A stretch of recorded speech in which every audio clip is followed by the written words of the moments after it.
I know this is a Donnie set chapter, and obviously, like the last chapter, the whole reveal of Hauser being his uncle and stuff, and like we knew that there was some Donnie lore in the previous chapters for the whole encounter with Ironside and Donnie's running around.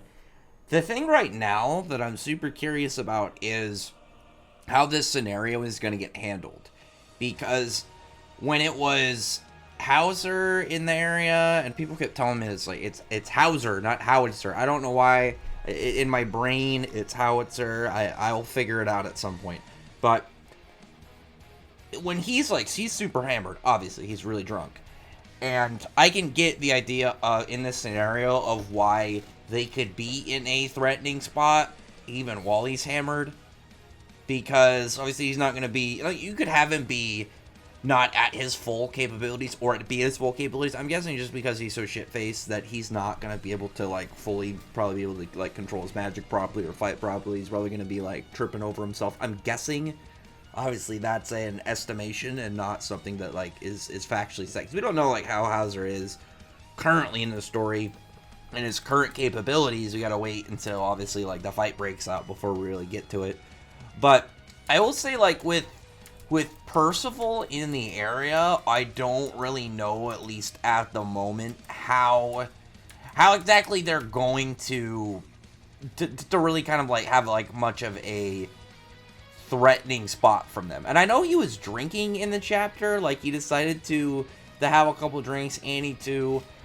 I would be willing to guess Percival can heal himself of drunkenness, just because, you know, hero type magic can heal. Obviously, that's a guess. That's not something that I obviously know for a fact. But I'd be willing to guess if you can heal, then you can cleanse yourself of alcohol. Maybe it'd be more of like a kind of like trying to heal poisons, because Nasian's in this chapter. When he went up to go drink and challenge Hauser to drink, I knew that was going to be like a factor, because obviously, like, with his ability to intake poisons and stuff, he probably was able just to neutralize the effects of alcohol, or either, like, directly, or he could probably create some way to neutralize it, and to him, he's probably just drinking. I'd be very curious to know, if, like, the exact description of how he's doing with this power. I think I can just guess, but if he could give us, like, I mean, it doesn't need, like, a concrete explanation, but he can literally just say, like, oh, yeah, this is, you know, here, let me tell you exactly how I'm doing it, and just say, like, oh, because of these two things, G. That's it. That's all they really require. But like the first bits, I figured were gonna absolutely be like for sure, because like the chapter starts, like you see what's his name, Sylvan, I think was the horse's name, and Sin, and he's like saying like, oh, I don't really know if you're an actual fox. I don't think you are, but at the same time, there's some questions of obviously Sin's real nature, and a lot of people are not too sure about it. So Sin's like a weird aspect in the series, because it's very obvious from the start that Sin is hiding things, and we know from Annie that Sin factually is hiding things, not just an estimation and kind of like gut feeling for people, but it's clearly a reveal that Nakaba is saving up for her. And if Sin is a character, like kind of like Yoruichi from Bleach turning into a cat and, you know, eventually revealing herself to be who she was, well, that's what I'm expecting with Sin. But, like, if that happens, is Sin going to be a new character, or is Sin going to be an old character that comes back? I don't really know. That's the weird part about Sin, that I do have fun just kind of, like, estimating every week. Like, what are we going to see from Sin this time? We're going to actually get some clues. Right now, like, Sin is, like, the same spot as Moskoy in Eden Zero, where it's like, I don't know if I'm going to get a Sin reveal first, or if someone's going to push that button on Moskoy's stomach. I don't know. But the part that, like, I knew was for sure, there was no chance, is, like, if Percival got in the ring, he was going to body all these guys. Because we hadn't seen anything from these dudes that would suggest they can handle, like, Percival's, like, enhanced strength, durability. Like, we know that he was wrestling with his grandfather, and we've seen, like, his physical strength feats even when not using magic. So I was just like, well, if he gets in there, he's just going to completely maul these dudes. And then there were some parts with, like, Donnie, and he had the whole dragon head key, you know, the one obviously Meliodas was using. It's part of the Coffin of Eternal Darkness. And Hauser is saying, like, you know, you can't just be, like, swinging this around, and can't just, like, be using this, whatever, kind of like, just like, why do you have this kind of situation?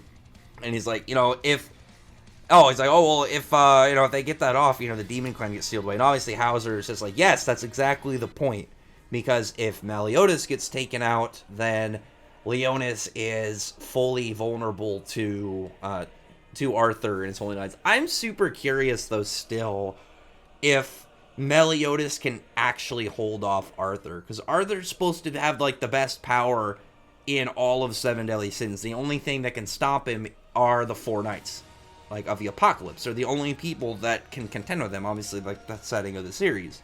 So how, like, I was curious as to, like, what about Meliodas and what Meliodas is doing is holding Arthur back. Maybe it's the full force, like the fact they have Meliodas, they've got Elizabeth, Bon and King and Diane would all show up, Gowther, like Meliodas is a key to bringing, like, that whole cast together, and maybe it's, like, because of that, all of them combined are able to contend with Arthur, but also they know that, like, maybe if they all fought, it would just completely wipe out Britannia, and that's part of it, or maybe Arthur is, like, waiting for something specific. That's, like, the biggest question right now for me when it comes to this series, is when we get to Meliodas and all them, it's like, what is the reason going to be that Arthur hasn't just, like, strolled up on them? Are they actually able to fully fend him off?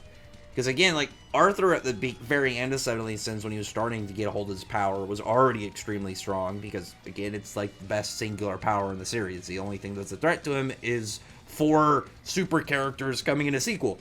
And because of that, it's just like, well, 16 years of him having this power, I would assume that he's got way bigger hold on it, and the fact that he's got, like, Camelot in a pocket dimension, like, guarded by all these, like, weird creatures is created, and he can, like, tear apart Ironside's body and then completely fix it. Like, he's clearly got a hold on it. To what degree, I don't know, but I feel like 16 years, and from the displays he's done, he's absolutely going to be able to just completely handle it. But, that's obviously speculation. We will see.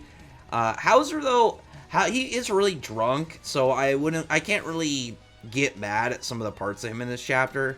Like, when he's, like, scolding Donnie for, like, stuff Donnie's doing, I can fully understand that, because, one, Donnie ran away from his training, he's caused him a lot of grief, and from the, like, so far what we've seen with Donnie, I feel like Hauser's kind of, like, tough love is, like, the only thing that would really be effective on someone like Donnie, who doesn't seem to take things a lot too seriously, and obviously running away from his training and stuff, he definitely needs some discipline.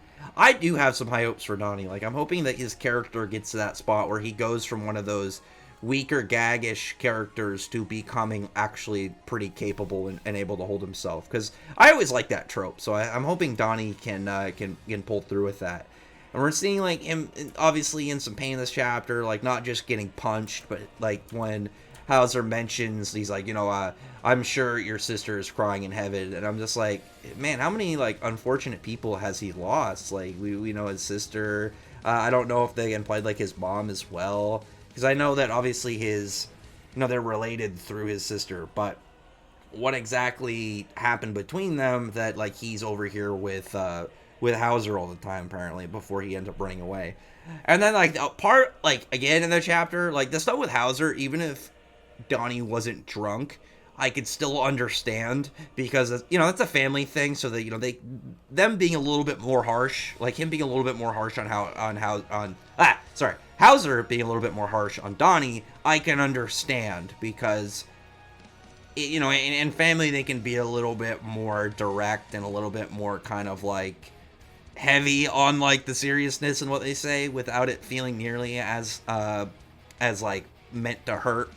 Whereas, like, the part after that, like, when he takes Annie's money, if I was there, I'd just be like, dude, what are you doing?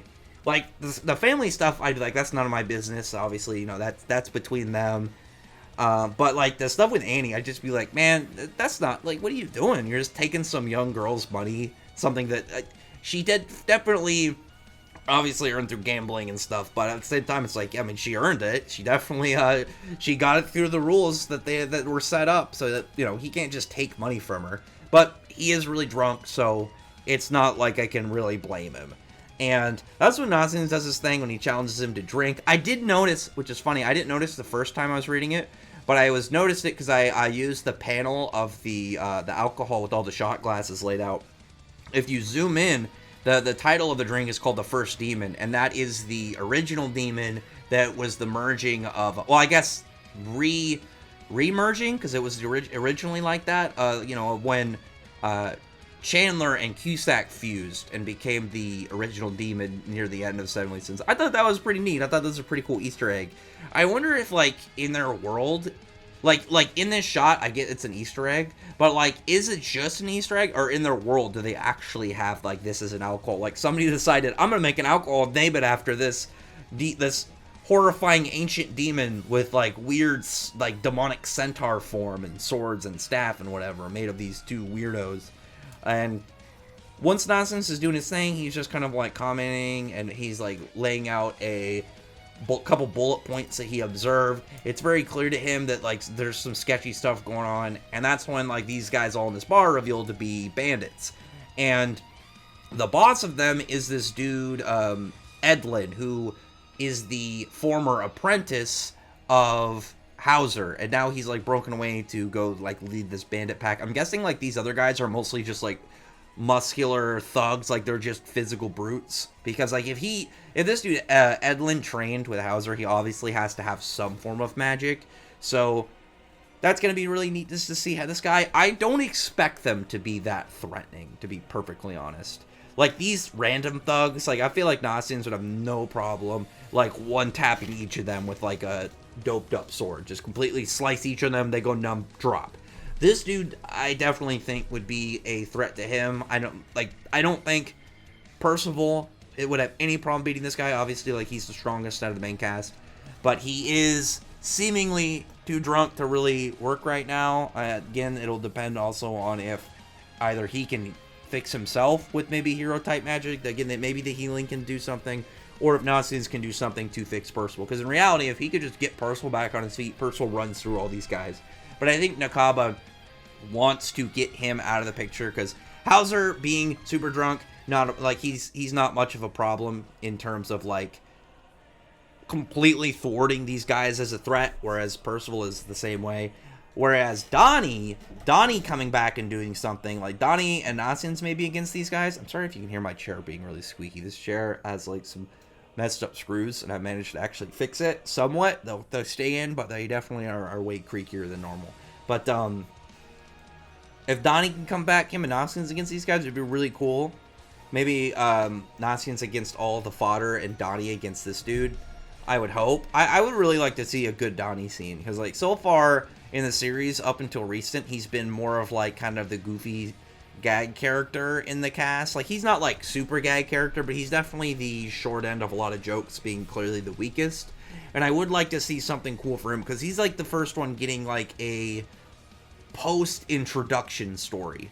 Because we got Nazi and stuff in Echo Gorge, we got Annie stuff over in Sista, but with Donnie, like, we haven't gotten anything post him joining. And it's obviously different from, like, hey, this is my character now, to, like, actual backstory that we had to wait to be given, that was, like, teased in a mysterious thing that is going to build off his character. So I would really like to see how this goes. I'm actually really looking forward to the next chapter. This is definitely going to be one of the chapters that I want to see most in the series. Like, early on, I was, like, super hyped for, like, when we were getting to just the parts about Percival's powers, because that just was a really weird thing to start the series with, him not having his powers known. And now it's going to be, like, actually getting to something outside of the main character, getting some really cool moments. I actually would really like to see maybe, like, a new magic kind of, like, step for Donnie. Like, maybe he unlocks something new with his magic, or, like, unlocks maybe just gets, like, a spell or a technique. That'd be really sick.